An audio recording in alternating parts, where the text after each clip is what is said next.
Hola, espero se encuentren bien. Hoy veremos el tema la biosfera.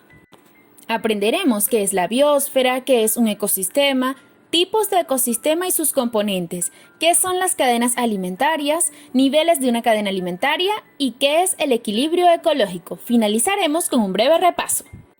La biosfera es un conjunto de componentes o capas del planeta Tierra en la cual se desarrolla la vida. Incluye la litosfera, es decir, la tierra, la hidrosfera, que es el agua, la atmósfera, que es el aire, y a todos los seres vivos que desarrollan su vida en cada una de estas capas. Los ecosistemas son espacios formados por los seres vivos, el lugar en el que habitan y las relaciones que hay entre esos elementos. Los ecosistemas pueden ser naturales, como un bosque, un río o un arrecife coralino. También hay ecosistemas creados por el ser humano, como los campos agrícolas, llamados ecosistemas productivos, o las ciudades, que se llaman ecosistemas urbanos. Los ecosistemas poseen dos tipos de componentes. Los componentes abióticos son elementos sin vida, que también se relacionan entre sí y con los seres vivos. Un ejemplo de estos componentes abióticos puede ser el aire, el agua, el suelo, la radiación solar, la humedad, la temperatura, entre otros. También están los componentes bióticos, que son elementos vivos que interaccionan entre sí y también interaccionan con el ambiente. Un ejemplo de estos componentes bióticos podrían ser las plantas, los animales, hongos, microorganismos, bacterias, entre otros. Los principales tipos de ecosistemas son los ecosistemas terrestres, los ecosistemas acuáticos y los humedales. Los ecosistemas terrestres abarcan grandes cantidades de extensiones de suelo, de los continentes o las islas. Como ejemplo podemos mencionar los bosques, las sabanas y los páramos. Los ecosistemas acuáticos abarcan los cuerpos de agua dulce y agua salada, como los fondos marinos, los arrecifes de coral o los grandes ríos y lagos. También están los humedales, que son ecosistemas ubicados en las zonas de transición de los medios acuáticos y los medios terrestres, y que comparten características de ambos medios. También son llamados ecosistemas mixtos, por ejemplo, los manglares, las playas y los estuarios. Los niveles de una cadena alimentaria son categorías que agrupan a las poblaciones de seres vivos en relación con los alimentos que consumen. Los niveles de la cadena alimentaria se clasifican de la siguiente manera. Los productores son los seres vivos capaces de producir su propio alimento mediante la fotosíntesis y la captación de energía solar, el agua, los minerales y el dióxido de carbono. Algunos ejemplos de los productores pueden ser las plantas, las algas y algunos microorganismos. Los consumidores son los seres vivos que se alimentan de otros organismos para obtener energía. Estos pueden ser los herbívoros, que son los que se alimentan de plantas, por ejemplo los conejos, los saltamontes y las vacas. Los carnívoros, que son los que se alimentan de otros animales como el jaguar, el tiburón y el halcón. Y los omnívoros, que son los que se alimentan tanto de plantas como de animales, como los ratones, las cucarachas y nosotros, los seres humanos.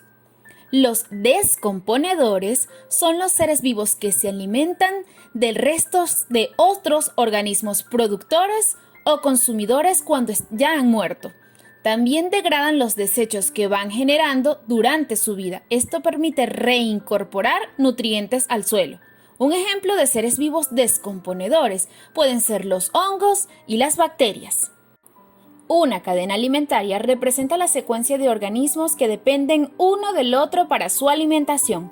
Refleja de forma sencilla el flujo de materia y energía en un ecosistema, como se presenta a continuación. Aquí podemos ver a los productores, que son los organismos que crean su propio alimento, le siguen los consumidores, que se alimentan de otros seres vivos, y luego los descomponedores, que degradan los restos de animales y plantas al morir, así como los restos que van generando. La dirección de las flechas en una cadena alimentaria siempre indica hacia dónde se transfiere la energía. Como podemos ver en este ejemplo, la energía va desde los productores, luego hacia los consumidores, pasa a los descomponedores y retorna nuevamente a los productores. El equilibrio ecológico es la situación de balance natural de un ecosistema por las interacciones de sus componentes bióticos, es decir, aquellos componentes que tienen vida, y los componentes abióticos, es decir, los que no tienen vida, para asegurar el flujo de la energía y el ciclo de la materia. Un ecosistema en equilibrio ecológico se caracteriza porque tiene diversas cadenas y tramas alimentarias y porque se aprovechan los recursos naturales sin agotarlos. Todos los ecosistemas del planeta pueden sufrir daños por la acción del ser humano cuando se aprovechan sus recursos sin tomar en cuenta su equilibrio. Por ello es necesario hacer uso de los recursos del ambiente de manera sustentable, es decir, sin agotarlos, así como cuidar y proteger los ecosistemas de la contaminación. Ahora vamos a finalizar con un breve repaso. ¿Qué es la biosfera? Es el conjunto de componentes o capas del planeta Tierra en las cuales se desarrolla la vida. ¿Qué es un ecosistema? Es el espacio formado por los seres vivos, el lugar en el que habitan y las relaciones que hay entre esos elementos. ¿Cuáles son los componentes de los ecosistemas? Componentes bióticos y componentes abióticos. El agua, el aire, la radiación solar y el suelo son componentes abióticos del ecosistema. ¿Cuáles son los tipos principales de ecosistemas? Terrestres, humedales y acuáticos. ¿Qué es una cadena alimentaria? Es la representación de la secuencia de organismos que dependen uno del otro para su alimentación. ¿Cuáles son los niveles de una cadena alimentaria? Productores, consumidores y descomponedores. ¿Qué es el equilibrio ecológico? Es la situación de balance natural de un ecosistema por las interacciones de sus componentes bióticos y abióticos. Te invito a continuar repasando este tema tan interesante. Gracias por tu atención, espero haya sido de tu agrado.